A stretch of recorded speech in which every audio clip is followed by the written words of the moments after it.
महाराष्ट्र के दिवंगत उप मुख्यमंत्री अजीत दादा पवार साहब, इनके फ्लाइट क्रैश को आज पूरा 1 महीना हो रहा है। आज 28 फरवरी है। इसी दिन पिछले महीने में एक दुर्घटना हुई थी जिससे पूरा देश सुन्न था। देश में काफी निराशा का चित्र वहां पे दिखा और आज तक 1 महीने तक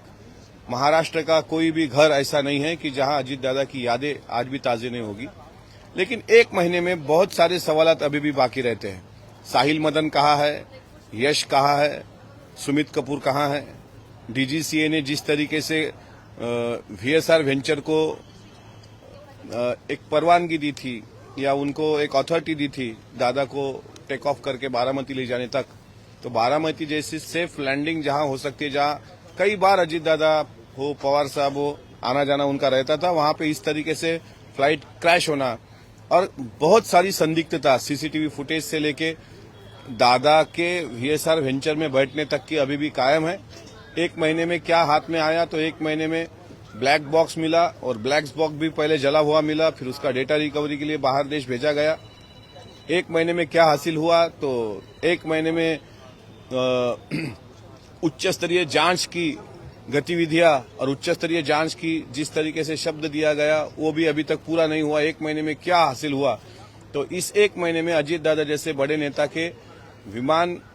दुर्घटना पर डीजीसीए पर सवाल उठाने के लिए जब 4 विधायक महाराष्ट्र के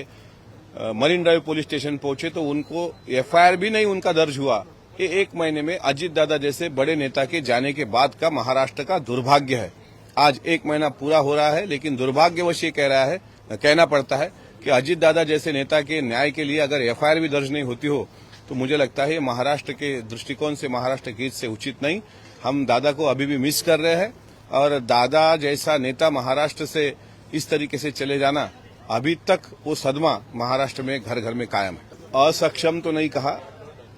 लेकिन कार्य करने का जो फास्ट ट्रैक चाहिए उस तरीके से फास्ट ट्रैक अभी तक इस पूरे इन्वेस्टिगेशन में जो दिखता नहीं है वो काफी शर्मनाक है। हम चाहते हैं कि सीआईडी इंक्वायरी, यानी कि कम से कम सीसीटीवी फुटेज तो दादा का मिले वीएसआर में बैठने तक का, करीना गेट नंबर 8 से वीएसआर तक। तो जांच चल रही है, तो बिल्कुल चल रही है, लेकिन जांच करने का तरीका जिस तरीके से डिले हो रहा है उसके बारे में संदिग्धता है। नहीं, अगर इस तरीके से कॉपी सेंटर पे 10वीं 12वीं के होता होगा और एआई टेक्नोलॉजी का यूज करके जिस तरीके से